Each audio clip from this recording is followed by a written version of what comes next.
Hello दोस्तों।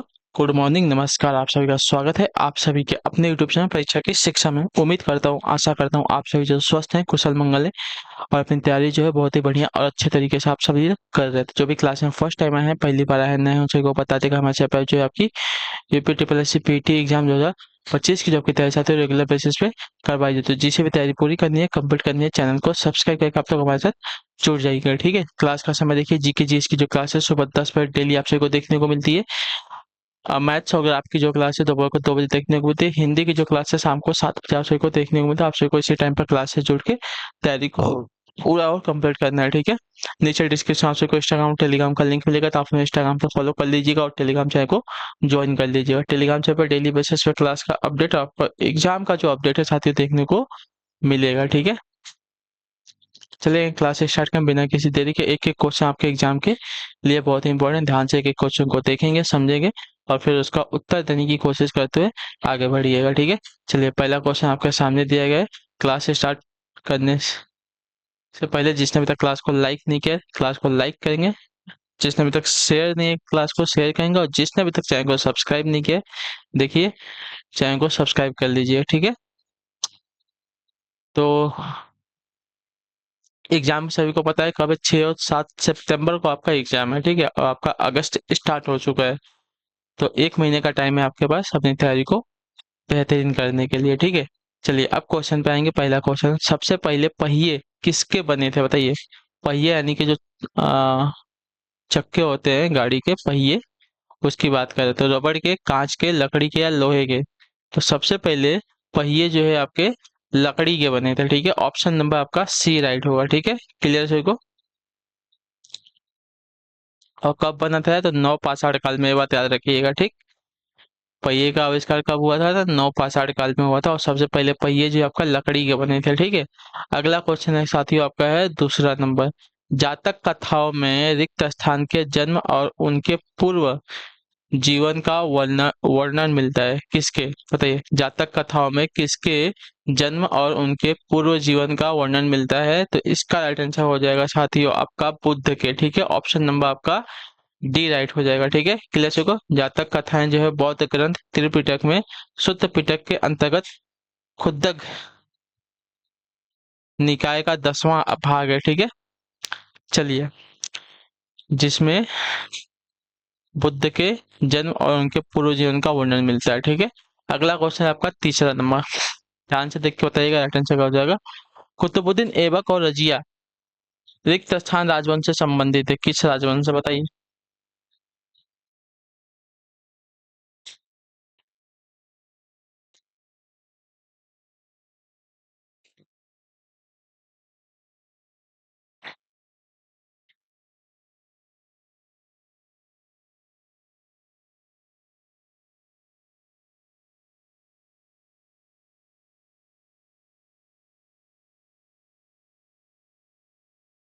उत्तर दीजिए। कुतुबुद्दीन ऐबक और रजिया जो है किस राजवंश से संबंधित है, मामलक, खिलजी, लोधी या मुगल। तो आपका राइट आंसर हो जाए साथियों मामूलक, यानी कि गुलाम वंश से। ठीक है। ऑप्शन नंबर आपका ए राइट होगा। ठीक। क्लियर सभी को।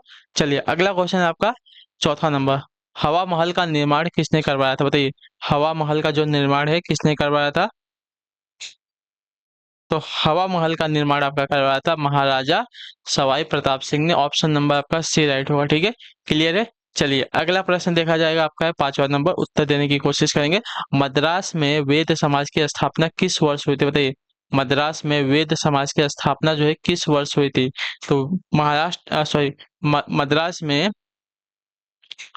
वेद समाज की स्थापना की अगर बात की जाएगी तो आपका 1864 ईस्वी में। ऑप्शन नंबर आपका ए राइट हो जाएगा। ठीक है। क्लियर सभी को। केशव चंद्र सेन ने की थी, ये बात भी याद रखिए, किसने की थी, केशव चंद्र सेन ने इसकी स्थापना की थी। अगला है आपका छठा नंबर प्रश्न। वर्ष 1928 में बारदोली सत्याग्रह अंततः रिक्त स्थान के नेतृत्व में किया गया था, किसके बताइए।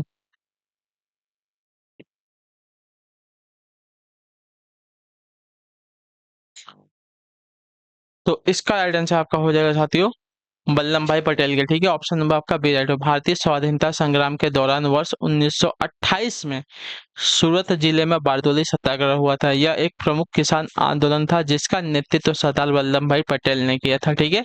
चलिए अगले क्वेश्चन की तरफ बढ़ेंगे। आपका है 7वां नंबर। भारतीय राष्ट्रीय आंदोलन के दौरान लोकमान्य तिलक द्वारा निम्नलिखित में से कौन सा समाचार पत्र निकाला गया था, बताइए। युगांतर, केसरी, अमृत, पाचार पत्रिका या बंगाली। तो आपका राइट आंसर हो जाएगा साथियों केसरी, ठीक है। ऑप्शन नंबर आपका बी राइट होगा, ठीक है। भारतीय राष्ट्रीय आंदोलन के दौरान लोकमान्य तिलक द्वारा मराठा और केसरी नामक समाचार पत्र निकाले गए थे, ठीक है। केसरी पत्र आपका मराठी भाषा में तथा मराठा पत्र आपका अंग्रेजी भाषा में था, ठीक है। चलिए अगले प्रश्न की तरफ बढ़ेंगे। आपका है 8वां नंबर प्रश्न। क्या दिया गया है? अक्टूबर 1907 में लाला लाजपत राय द्वारा एक राज्य स्तरीय सम्मेलन आयोजित किया गया था जिसे कहा गया क्या, बताइए। तो उसे आपका स्वदेशी आंदोलन कहा गया था, ठीक है। ऑप्शन नंबर आपका सी राइट होगा, ठीक है। अक्टूबर 1907 में लाला लाजपत राय द्वारा एक राज्य स्तरीय सम्मेलन आयोजित किया गया था जिसे स्वदेशी आंदोलन कहा गया, ठीक है। क्लियर है। चलिए अगले क्वेश्चन की तरफ बढ़ेंगे। क्वेश्चन नंबर 9 है, सिपाही विद्रोह रिक्त स्थान में प्रारंभ हुआ था कब? तो सिपाही विद्रोह सभी को पता होना चाहिए, आपका 10 मई 1857 को मेरठ से प्रारंभ हुआ था, ठीक है। 1857 आपका राइट आंसर होगा, ठीक है। क्लियर सभी को इसके बारे में। और कहाँ से स्टार्ट हुआ था यह? तो मेरठ जिले से, ठीक है। चलिए अगला प्रश्न है आपका 10वां नंबर प्रश्न। उत्तर देने की कोशिश कीजिएगा राइट आंसर का। निम्नलिखित में से किस आंदोलन ने गांधी को एक सच्चा नेता बनाया, बताइए। निम्नलिखित में से किस आंदोलन ने गांधी को एक सच्चा नेता बनाया? तो इसका राइट आंसर आपका हो जाएगा साथियों रॉलेट सत्याग्रह ने, ठीक है। ऑप्शन नंबर आपका सी राइट होगा। रॉलेट सत्याग्रह ने महात्मा गांधी को एक सच्चा नेता बनाया, ठीक है। क्लियर सभी को। चलिए अगले क्वेश्चन की तरफ बढ़ेंगे। आपका 11 नंबर प्रश्न। क्या देगा? निम्नलिखित में से कौन ऊर्जा का स्रोत नहीं है, ठीक है। सिंचित भूमि, पृथ्वी का आंतरिक भाग, परमाणु नाभिक या ज्वार भाटा। कौन सा जो है आपका ऊर्जा का स्रोत नहीं है? तो ऊर्जा का स्रोत आपका सिंचित भूमि नहीं है। ऑप्शन नंबर आपका ए राइट होगा, ठीक है। सिंचित भूमि ऊर्जा का स्रोत नहीं है, जबकि परमाणु नाभिक, पृथ्वी का आंतरिक भाग एवं ज्वार भाटा जो है ऊर्जा के स्रोत है, ठीक है। लेकिन सिंचित भूमि जो ऊर्जा का स्रोत नहीं है। 12 नंबर प्रश्न। निम्नलिखित में से कौन सी नदी सप्त सिंधु क्षेत्र में फैल जाती है और बाद में सूख जाती है, बताइए। निम्नलिखित में से कौन सी नदी जो है सप्त सिंधु क्षेत्र में फैल जाती है और बाद में सूख जाती है? तो आपका राइट आंसर होती है सरस्वती नदी। ऑप्शन नंबर आपका सी राइट होगा, ठीक है। क्लियर है। चलिए क्वेश्चन नंबर आपका 13 है। उत्तर देने की कोशिश करेंगे। रिक्त स्थान एक बागानी फसल है, कौन सी? चावल, गेहूं, चाय, मूंगफली। कौन सी आपकी बागानी फसल है? तो बागानी फसल है आपकी यहाँ पे चाय हो जाएगी। ऑप्शन नंबर आपका सी राइट है, ठीक है। क्लियर से को इसके बाद चाय आपकी बागानी फसल है। अगले क्वेश्चन की तरफ बढ़ेंगे। आपका 14 नंबर प्रश्न। निम्नलिखित में से किस राज्य की सीमा तेलंगाना से नहीं मिलती है, ठीक है। तेलंगाना से किस राज्य की सीमा नहीं मिलती है? छत्तीसगढ़, महाराष्ट्र, कर्नाटक या गुजरात। तो इसका राइट आंसर हो जाएगा गुजरात राज्य की सीमा नहीं मिलती है तेलंगाना से, ठीक है। तो ऑप्शन नंबर आपका डी राइट होगा, ठीक है। क्लियर। गुजरात राज्य की सीमा जो है तेलंगाना राज्य से नहीं लगती है। छत्तीसगढ़, महाराष्ट्र, कर्नाटक, आंध्र प्रदेश तथा उड़ीसा इसकी सीमा लगती है, ठीक है। यह भारत का 29वां राज्य है और इसका निर्माण आपका 2 जून 2014 को हुआ था, ठीक है। और इसकी राजधानी आपकी हैदराबाद है, ठीक है। अगला क्वेश्चन 15 नंबर। उत्तर पूर्व की पहाड़ियों को क्या कहा जाता है, बताइए।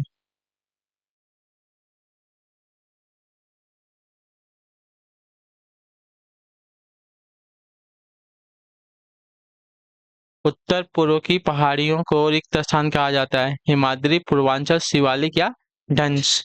तो इसका आंसर हो जाता साथियों इन्हें कहा जाता है आपका पूर्वांचल, ठीक है। ऑप्शन नंबर आपका बी राइट होगा, ठीक है। उत्तर पूर्व की पहाड़ियों को पूर्वांचल कहा जाता है। क्लियर से को। चलिए क्वेश्चन नंबर 16 16 नंबर है। वैज्ञानिक सामाजिक जिम्मेदारी को गहन बनाने के लिए वैज्ञानिक और औद्योगिक अनुसंधान परिषद द्वारा निम्नलिखित में से कौन सी पहल की गई है, बताइए। वैज्ञानिक सामाजिक जिम्मेदारी को गहन बनाने के लिए वैज्ञानिक और औद्योगिक अनुसंधान परिषद द्वारा निम्नलिखित में से कौन सी पहल की गई है?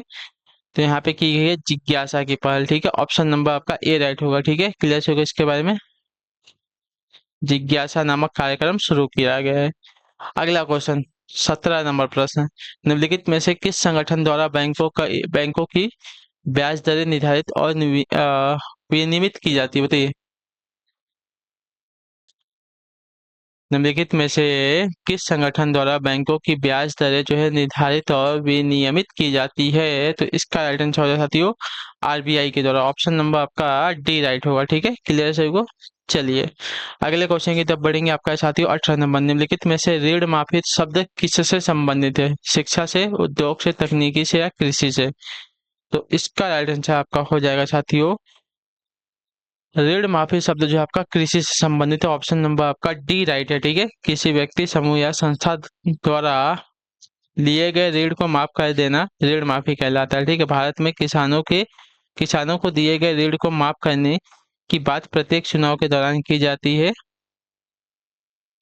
तथा बाद में ऋण माफी के प्रस्ताव को पारित किया जाता है। ठीक है, अगला क्वेश्चन है आपका 19 नंबर, उत्तर दीजिएगा राइट आंसर क्या होगा। सही क्या, ठीक है।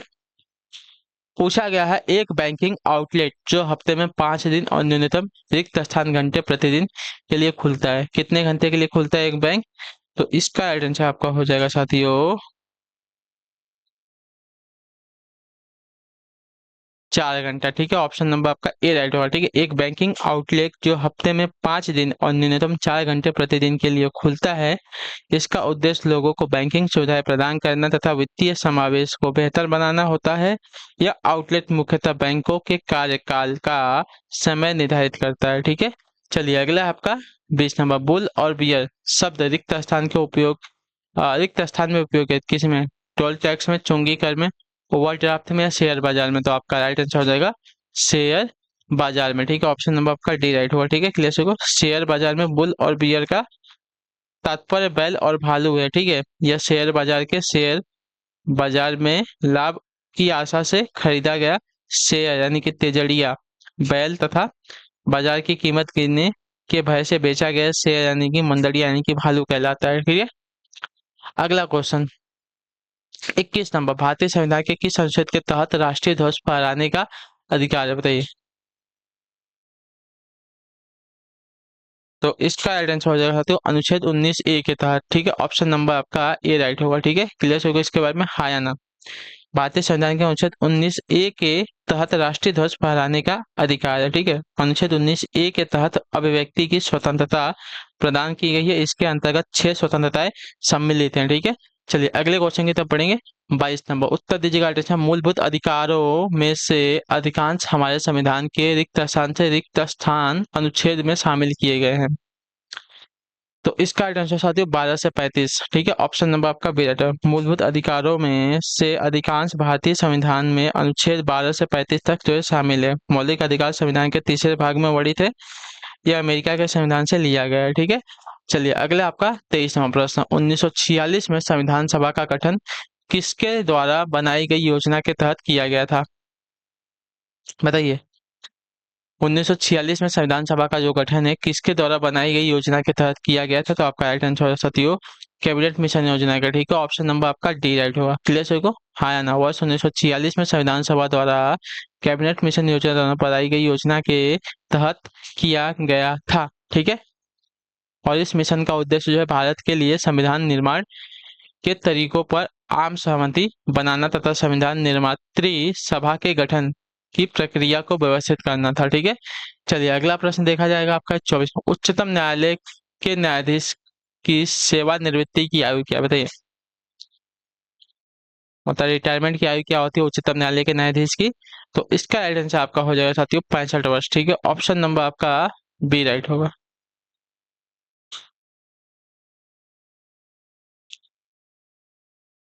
चलिए अगला है आपका 25वां प्रश्न, उत्तर देने की कोशिश करेंगे।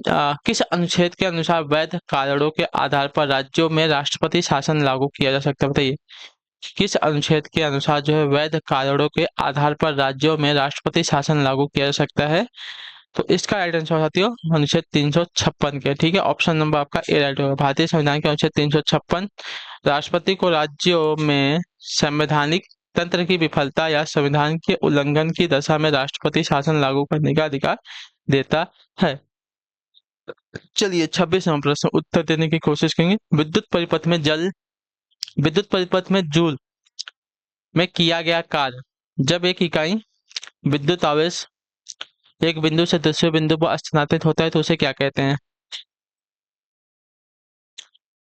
तो उसे कहा जाता है आपका विभवांतर। ठीक है, ऑप्शन नंबर आपका बी राइट होगा। ठीक है, विद्युत क्षेत्र में किसी परीक्षण आवेश को एक बिंदु से दूसरे बिंदु तक ले जाने में किए गए कार्य तथा परीक्षण आवेश के मान में अनुपात को उन बिंदुओं के बीच विभवांतर कहते हैं। ठीक है, पोटेंशियल डिफरेंस कहा जाता है।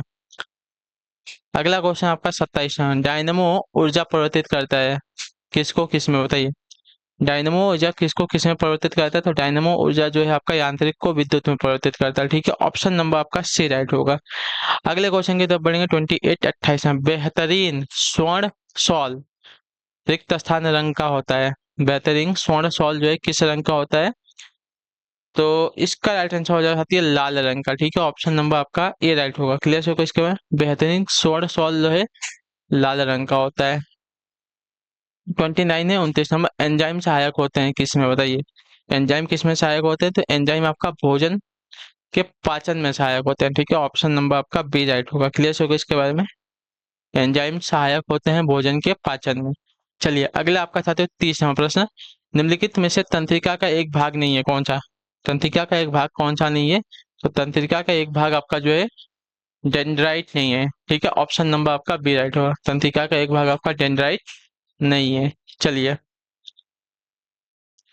क्वेश्चन नंबर 61, 61 नंबर, भारत में स्पेस एप्लीकेशन सेंटर कहाँ स्थित है? बताइए, भारत में स्पेस एप्लीकेशन सेंटर कहाँ पर स्थित है? स्पेस एप्लीकेशन सेंटर, ठीक है, तो यह भारत के अहमदाबाद में स्थित है। ठीक है, ऑप्शन नंबर आपका बी राइट होगा। ठीक है, गुजरात के अहमदाबाद में स्थित है। चलिए अगला क्वेश्चन 62, 62 नंबर, भारत की लंबी दूरी की मिसाइल में से कौन सी पहली बहुलक्ष्य मिसाइल है? बताइए, भारत की लंबी दूरी मिसाइलों में से कौन सी पहली बहुलक्ष्य मिसाइल है? तो यह है आपकी साथियों आकाश। ठीक है, ऑप्शन नंबर आपका ए राइट होगा। भारत की लंबी दूरी की मिसाइलों में आकाश मिसाइल पहली बहुलक्ष्य मिसाइल है। यह 30 किलोमीटर की एक अवरोधक सीमा के साथ सतह से हवा में मार करने वाली मिसाइल है। ठीक है, चलिए अगले क्वेश्चन की तरफ बढ़ेंगे। आपका है 63 number, car racing driver Michael Schumacher किस देश के निवासी हैं?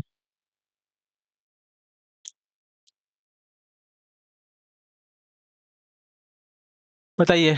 तो यह है आपके जर्मनी के। ठीक है, ऑप्शन नंबर आपका बी राइट होगा। Formula one car racing driver Michael Schumacher Germany के निवासी है। ठीक है, यह 7 बार के फॉर्मूला वन के वर्ल्ड चैंपियन रह चुके हैं। ठीक है, चलिए 64 नंबर, प्रत्येक वर्ष उत्कृष्टता के लिए मूर्ति देवी अवार्ड किस क्षेत्र में दिया जाता है? बताइए।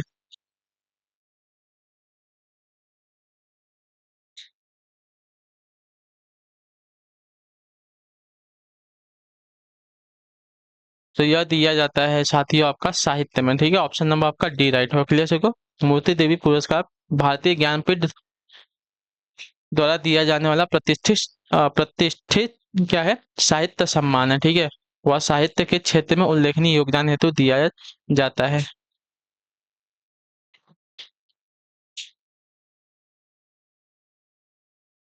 चलिए 65 नंबर, 65 नंबर, पृथ्वी दिवस किस दिन को मनाया जाता है?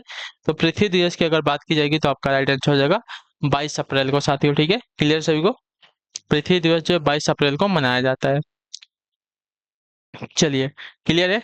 अगला क्वेश्चन आपका है 66, 66 नंबर, उस एक माइक्रो एंटरप्राइज के संस्थापक का नाम क्या है जिसका नाम उनके और एकता सखी निर्माता कंपनी के नाम पर रखा गया? बताइए।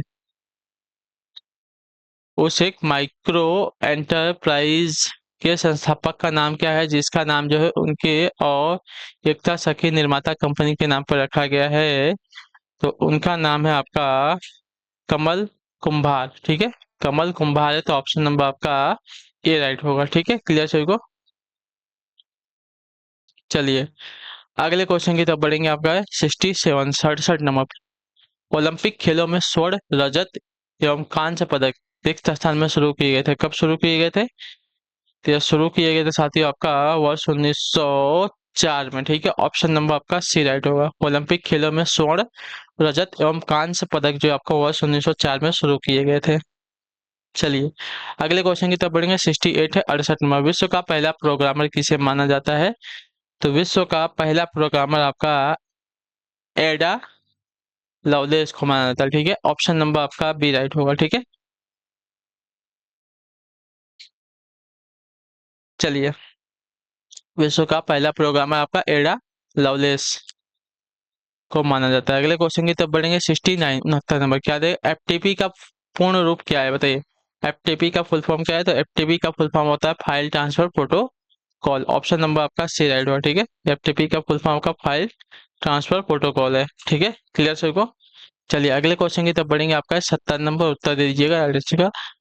भारतीय अमेरिकी लेखक श्याम शरण द्वारा लिखित पुस्तक की पहचान कीजिए। ठीक है, भारतीय अमेरिकी लेखक श्याम शरण द्वारा लिखित पुस्तक की पहचान करना है हमें। तो यह पुस्तक है आपकी how India sees world from Kautilya to Modi. ठीक है, ऑप्शन नंबर आपका बी राइट है। भारत के पूर्व विदेश सचिव श्याम शरण जो है how India sees the world from Kautilya to Modi पुस्तक के लेखक हैं। ठीक है, तो ऑप्शन नंबर आपका बी राइट है। चलिए इसी के साथ जो आपकी क्लास है आज की यहीं पे पूरी होती है, कंप्लीट होती है। उम्मीद करता हूँ आपको क्लास जो अच्छी लगी, पसंद है तो अपना फीडबैक जो है क्लास के नीचे कमेंट में दी। क्लास अच्छी लगी क्लास को लाइक करेंगे, चैनल पहले चैनल को सब्सक्राइब कर लीजिएगा। ठीक है, बाकी अगर आपका कोई डाउट है, कोई क्वेश्चन है, कोई कोई है तो आप हमें जो है नीचे कमेंट में पूछ सकती है। ठीक है, और नीचे अपना जो फीडबैक है वो भी बता दीजिएगा। हम आपसे मिलते हैं आपकी अगली क्लास है, तब तक के लिए टाटा बाय बाय, जय हिंद जय भारत। आपसे क्या क्लास से जुड़ने के लिए बहुत बहुत ही धन्यवाद साथियों।